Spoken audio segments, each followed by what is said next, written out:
Sveiki, esu Rokas Mikšiūnas, architektūros mylėtojas, LEGO modelių dizaineris ir kultūros paveldo puoselėtojas. Laisvalaikiu domiuosi architektūra ir tai yra susiję ir su mano kraujo ryšiais. Mano senelis buvo architektas, aš laisvalaikiu taip pat irgi daug domiuosi architektūra. Iš pradžių, aišku, Vilniumi, bet po to mano žvilgsnis nukrypo į Kauną.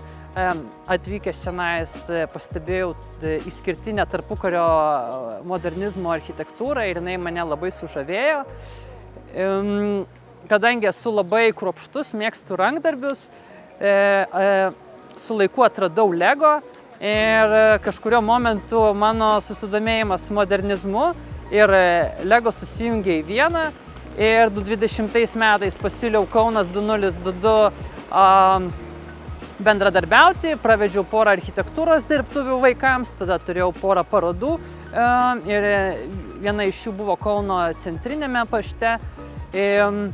Patį didžiausią savo projektą Iljinų namą pradėjau 2020 metais, bet kadangi turėjau daug darbų, tą projektą baigiau tik tai 2022 metų pabaigoje.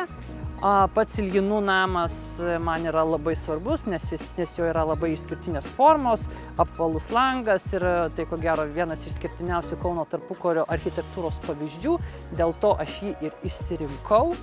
Patį modelį įkėliau į LEGO Ideas platformą, kurioje paprasti žmonės gali balsuoti už LEGO rinkinį ir jeigu tas modelis surenka 10 000 laikų, jis gali tapti realiu LEGO rinkiniu. Šiuo metu laukiu rezultatų ir tikiuosi LEGO pasirinks šitą modelį, o rezultatus žinosiu rugsėjo mėnesį.